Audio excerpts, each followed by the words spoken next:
The Zephyrian interrogation chamber hummed with malevolent energy as Commander Vextar studied the human specimen suspended in the neural harness. For 3 cycles, they had subjected the creature to every form of psychological and physical torture their species had perfected over millennia of conquest. Yet Marcus Chen continued to stare back with those unsettling brown eyes unbroken. Fascinating, Vextar clicked his mandibles thoughtfully. Your species continues to surprise us, human. We have broken the will of countless civilizations, yet you persist in this defiance. Marcus said nothing. His wrists were raw from the restraints, his body marked with the alien equivalent of cattle prods. But his mind remained his own. The Zephyrians had made one critical error in their assessment of humanity. They believed that suffering would weaken resolve rather than forge it into something harder than their crystalline hulls. Perhaps, Vextar continued, circling his prisoner like a predator, you require more creative motivation.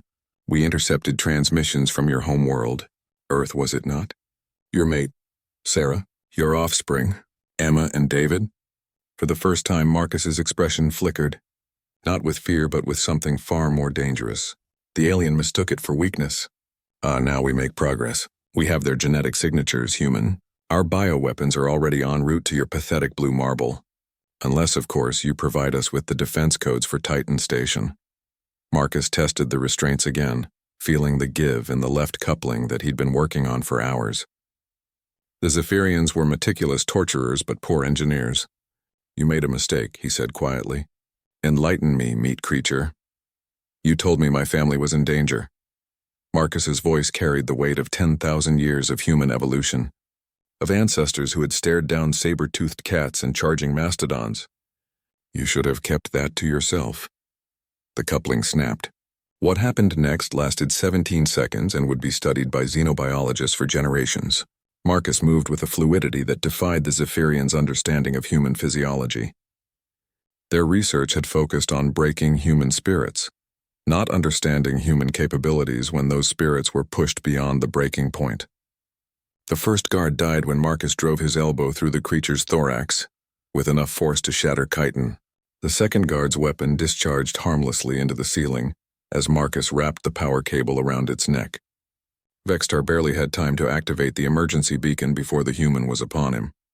Wait, the commander gasped, his natural arrogance cracking like an eggshell. You cannot escape this vessel. There are 300 of us aboard. Marcus paused, the alien's ceremonial blade, retrieved from Vextar's own belt, hovering inches from the commander's throat.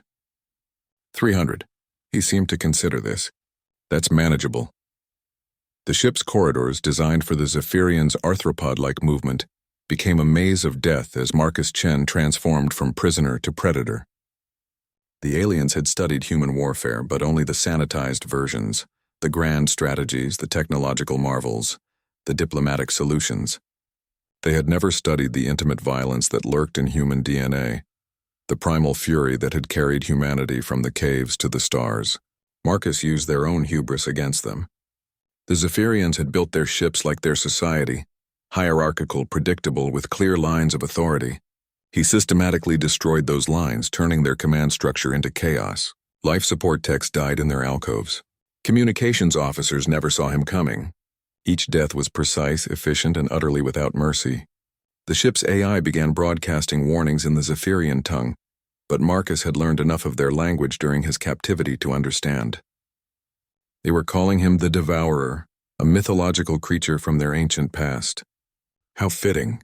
In the command center, Sub-Commander Krickstall watched his crew's life signs wink out one by one on the tactical display. How is this possible? It is one creature against 300. Not one creature, wheezed Vextar, who had managed to reach the bridge despite the human's attack. Green ichor leaked from the wound in his throat. One human. We underestimated them completely. The bridge doors buckled inward. Marcus stepped through the twisted metal, no longer the clean-cut officer who had been captured defending a refugee convoy. His uniform was torn and stained with alien blood. His eyes held the cold calculation of apex predator. Defense codes, he said simply, as if continuing their earlier conversation. We already sent the bioweapons to Earth, Krickstall stammered. Then you'd better recall them. Impossible! The launch windows. Marcus moved with that same impossible speed, and suddenly Krikstal was staring at his own severed manipulator appendage on the deck plating. I wasn't asking.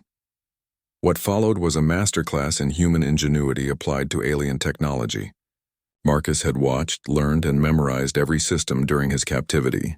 The Zephyrians discovered that humans possessed something their species had bred out of themselves long ago: adaptability.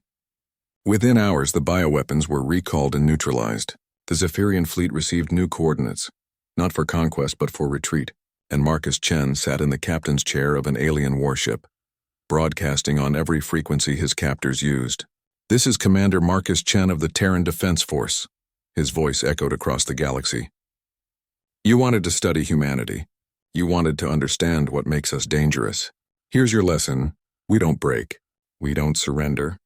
And when you threaten our families, our children, our way of life, we become something you can't stop."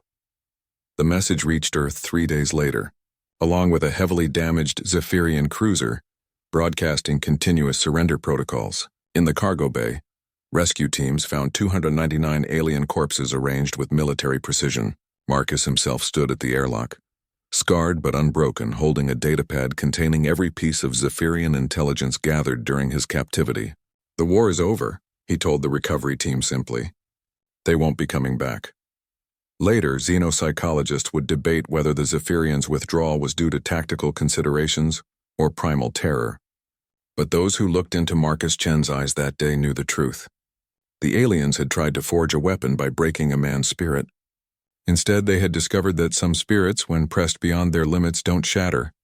They crystallize into something unbreakable, unstoppable, and utterly without mercy. Humanity had been weighed in the balance and found to be exactly what they had always been: survivors.